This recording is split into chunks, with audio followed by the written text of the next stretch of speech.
Bismillahirrahmanirrahim. Alhamdulillahi Rabbil alamin. Vassalatu vassalamu ala Rasulina Muhammad va ala alihi va ashabihi ajmain. Muhammad Mustafa nomli jahonning sarvaridirsiz. Nabiylarning xotamu insu basharning rahbaridirsiz. Tamomi anbiyolarning habibi kamtaridirsiz. Zamini osmon ganjining noyob gavharidirsiz. Tasadduq sizga jon oxir zamon payg'ambaridirsiz. Sallallohu ala Muhammad sallallohu alayhi vasallam. Yaratdi siz uchun Tangrim bu olamda ashyolarni. Kechirmish sizni deb bildim odamdagi xatolarni.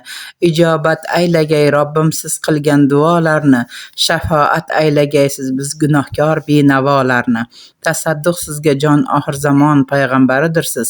Sallallohu ala Muhammad sallallohu alayhi vasallam. Azal naqqoshi meroji uzra e'zoz ayladi sizni. Siru asror siroji ila hamroz ayladi sizni. Hisobsiz lutfu ihsonla bir mumtoz ayladi sizni. Tomosha qildirib arshni sarafroz ayladi sizni. Tasadduq sizga jon oxir zamon payg'ambaridirsiz. Sallallohu ala Muhammad sallallohu alayhi vasallam. Yetolmay qoldi Jabroil ajab manzil aro sizga. O'shal soatda xotifdan yetishdi bir nido sizga. Nabiy deb xos salom aylab karam qildi Xudo sizga. Qiyomatdan burun qildi jamolini ravo sizga. Tasadduq sizga jon oxir zamon payg'ambaridirsiz. Sallallohu ala Muhammad sallallohu alayhi vasallam. Robbim rasul etdi sizni ummat deng Mustafa bizni. Suyib do'stim desinlar chori yori basafo bizni. Xatarlik pilsirotda zinhor qilmay qaro yuzni. Qoldirmangiz hijolatda ro'zi mashhar aro bizni. Tasadduq sizga jon oxir zamon payg'ambaridirsiz. Sallallohu ala Muhammad sallallohu alayhi vasallam.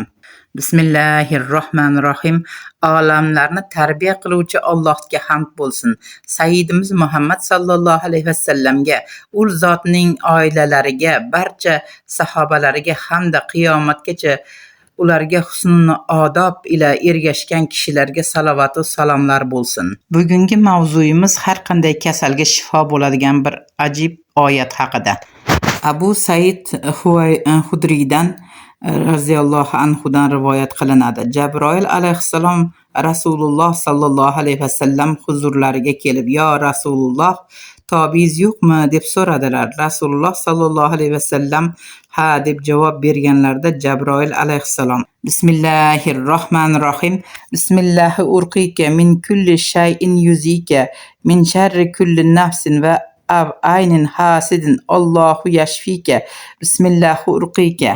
Ya'ni Allohning ismi ila dam solaman. Har bir aziyat beruvchi narsadan, har bir nafsning yomonligidan yoki hasad qiluvchi ko'zdan Alloh sizga shifo bersin. Allohning ismi bilan sizga dam solaman deb aytdilar. Bu oyat karima o'zingiz eshitganingizdek har bir kasalga shifo bo'ladi inshaalloh taolo. Barcha bemorlarimizga Alloh shifo bersin. Uyingizga tinchlik, xotirjamlik, yaxshiliklar, ikki dunyo saodatini bersin. Allohim e'tiboringiz uchun rahmat.